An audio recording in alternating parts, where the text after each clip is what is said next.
Hello students, मेरी इस video में आपका स्वागत है। आज की मेरी इस वीडियो का टॉपिक है व्याकरण। व्याकरण क्यों पढ़ना चाहिए, व्याकरण किसे कहते हैं और व्याकरण के कितने अंग होते हैं, इन सभी प्रश्नों का जवाब आज मैं अपनी इस वीडियो में दूंगी। इसके लिए आप मेरी इस वीडियो को पूरा देखिए। चलिए अब वीडियो को स्टार्ट करते हैं। पहले आप इन सब वाक्यों को ध्यान से पढ़िए। माता जी खाना बना रहा है, बच्चे विद्यालय गया है, वह ने अपना काम की, लड़कियां खेल रहा है। क्या आपको ये सभी वाक्य ठीक लग रहे हैं? नहीं ना?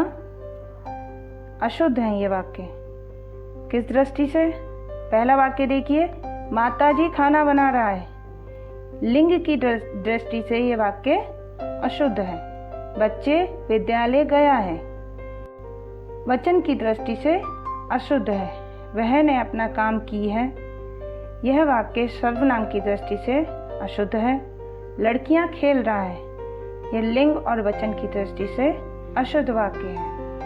मेरा पहला प्रश्न कि हमें व्याकरण का अध्ययन क्यों करना चाहिए, उसका उत्तर यही है कि इन वाक्यों को हमने कैसे पहचाना कि ये अशुद्ध हैं, क्योंकि हमने व्याकरण का अध्ययन किया है। ये किस रूप से अशुद्ध हैं, इस प्रकार से हमें पहचानने के लिए हमें व्याकरण का अध्ययन करना अनिवार्य है। अब हम इन वाक्यों को शुद्ध करके लिखते हैं। अब इन वाक्यों के शुद्ध रूपों को देखिए। पहला, माता जी खाना बना रही हैं। पहले अशुद्ध वाक्य में क्या था? माता जी खाना बना रहा है, जबकि लिंग की दृष्टि से वाक्य क्या होना चाहिए? माता जी खाना बना रही हैं। दूसरे वाक्य को देखिए, बच्चे विद्यालय गया है। ये वचन की दृष्टि से मैंने बताया था कि आपको गलत है वाक्य। तो दूसरा वाक्य क्या है हमारा शुद्ध? बच्चे विद्यालय गए हैं।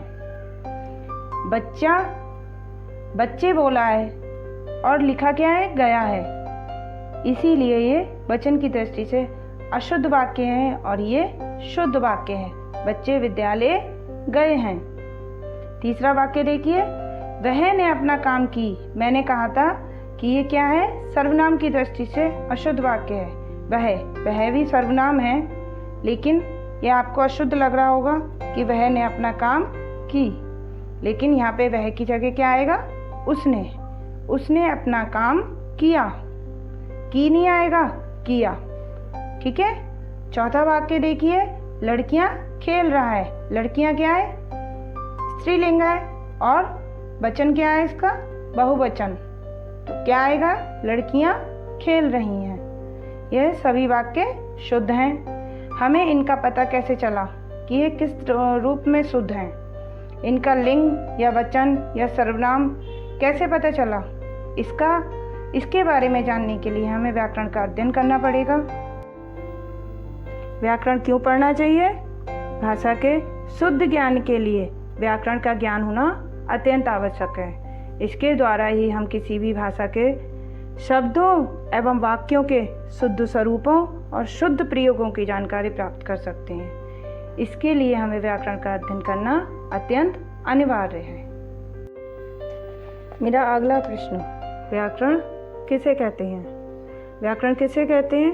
प्रत्येक भाषा की अपनी शब्द व्यवस्था होती है और प्रत्येक भाषिक व्यवस्था के अपने नियम होते हैं। भाषा की इसी व्यवस्था के नियमों को ही व्याकरण कहते हैं। तो व्याकरण की परिभाषा क्या होगी? व्याकरण वह शास्त्र है जिसकी सहायता से हम भाषा को शुद्ध लिखना, पढ़ना तथा बोलना सीखते हैं। व्याकरण क्या है? व्याकरण वह शास्त्र है जिसकी सहायता से हम भाषा को शुद्ध लिखना, पढ़ना तथा बोलना सीखते हैं। ठीक है। व्याकरण के ज्ञान से ही मनुष्य क्या करता है? किसी भाषा की प्रकृति को समझ सकता है, उसे शुद्ध रूप से बोलने, लिखने, पढ़ने और समझने की क्षमता प्राप्त कर सकता है। इस प्रकार भाषा में शुद्धता और एक रूपता बनाए रखने में व्याकरण बहुत उपयोगी होता है। मेरा अगला प्रश्न, व्याकरण के कितने अंग होते हैं? वर्ण, भाषा की सबसे छोटी इकाई है। वर्ण यानी कि अक्षर, जो अक्षर होता है वो भाषा की सबसे छोटी इकाई होती है। इससे ही शब्द, पद तथा वाक्यों का निर्माण होता है। इस आधार पर व्याकरण के निम्नलिखित कितने अंग होते हैं?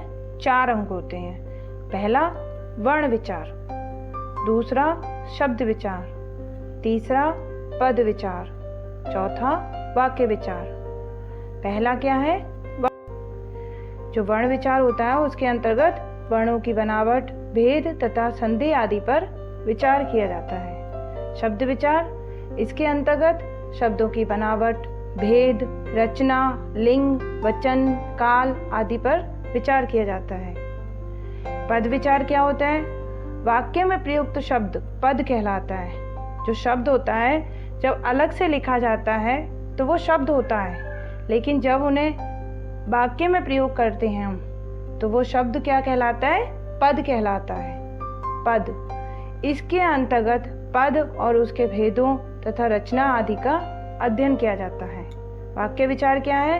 व्याकरण के इस भाग में वाक्यों की बनावट, भेद, उनके वाक्य विश्लेषण, वाक्य संश्लेषण, विराम चिन्हों आदि के बारे में विचार किया जाता है। तो ये सारे जो वर्ण विचार है, शब्द विचार है, पद विचार है, वाक्य विचार है, इन्हीं सब के अंतर्गत हम संधि पढ़ेंगे, वचन, लिंग, काल, शब्द रचना, पद रचना, वाक्य संश्लेषण, वाक्य विश्लेषण आदि सभी और विराम चिन्हों का भी अध्ययन करेंगे।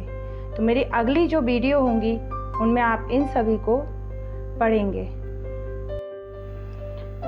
अंत में एक बहुत ही महत्वपूर्ण बात, हर भाषा को लिखने का एक ढंग होता है। जिस ढंग से वह लिखी जाती है, जो उसका रूप निर्धारित किया जाता है, उस रूप को लिपि कहते हैं। लिपि शब्द का अर्थ लीपना या चित्रित करना होता है। किसी भी भाषा के लिखित रूप का आधार उस भाषा की लिपि होती है। भाषा की विभिन्न ध्वनियों के लिए लिखित चिन्ह निश्चित किए गए हैं। इन चिन्हों के ज्ञान से ही किसी भाषा के साहित्य को पढ़ा जा सकता है। तो लिपि की परिभाषा क्या होगी? मौखिक ध्वनियों को लिखकर प्रकट करने के लिए निश्चित किए गए चिन्हों के लिखने के ढंग को लिपि कहते हैं। हर भाषा की अपनी अपनी लिपि होती है। जैसे कि पंजाबी की लिपि क्या है? गुरुमुखी। अंग्रेजी भाषा किस लिपि में लिखी जाती है? रोमन लिपि में। उर्दू या अरबी की लिपि क्या है? फारसी। उसी प्रकार हिंदी व संस्कृत भाषा की जो लिपि है वो है देवनागरी। आप सभी बच्चे ये ध्यान रखिएगा कि हिंदी और संस्कृत भाषा किस लिपि में लिखी जाती है?